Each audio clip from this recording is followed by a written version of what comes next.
remember the government's promise that childcare workers will get a 15% bump in pay. We all cheered, it's so well deserved and overdue.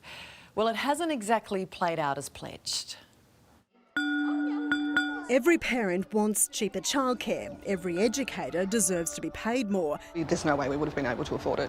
Every politician has a promise. Valuing every educator. But tonight, the government fund that's flailing and threatening the quality of early childhood education. A cynical person might say they're laughing their something off. They've got the wages up 10% and they've got the fees capped, not going up above 4.4, and it hasn't cost them a penny.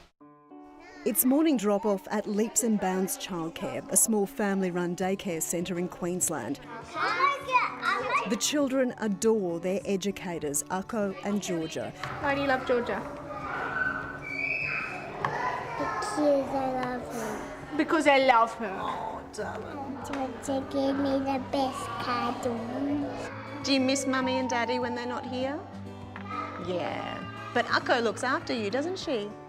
And sweet relief for parents who couldn't be more thankful. Mother of one, soon to be two, and that's challenging in itself. So having lots of little kids, it's a real skill set that not everybody has. What do your kids think of them? They just absolutely love them. No wonder everyone cheered last year when the Albanese government announced a plan to fund a long overdue wage increase for educators. It means that early childhood educators who've been relying on Food Bank to feed their own families won't have to do that. An increase in wages while we're keeping a cap on costs for families. That was the catch. The government would only give money to operators who cap their fees. The cash dished out through the Worker Retention Grant program. It's payday for hundreds of thousands of early educators right across the country. We applied for all 6 centres within the first 2 weeks of the grant opening up, and all 6 of them have been rejected. Liz Pennings is the operation manager of the Perfect Beginnings centres. At the moment, we've parted with over $186,000 towards the grant passed on to our staff, and we haven't received any funding yet from the government, unfortunately. And of course, you haven't put your fees up, have you? No. So we could put up by the 4.4%, which we did, and rely heavily on our quality of care and our centres being centres of choice to help us fund that. It's just a disaster, and I just don't get it for the life of me. And if David Moffat doesn't get it, well, we've got a problem. He's from DJ Muir, an employment support service for early childhood education providers. If you don't go the way of the multiple employer agreement and establish yourself now a permanent relationship with the union, you don't get the money. There are 200,000 childcare workers across Australia, but just 19% of them are receiving their pay rise paid for by the government. Most of those staff work for large businesses who have employment agreements in place shaped by unions.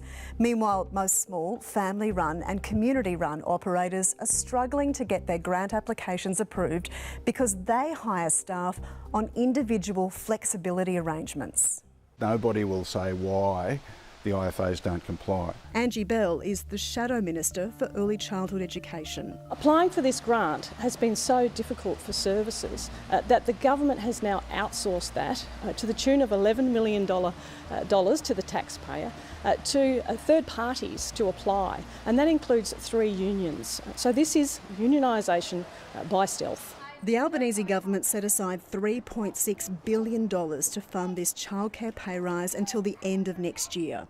After that, when the cash runs out, it will either be families or educators will have to take a pay cut. So far, the government has dished out just $600 million in grants.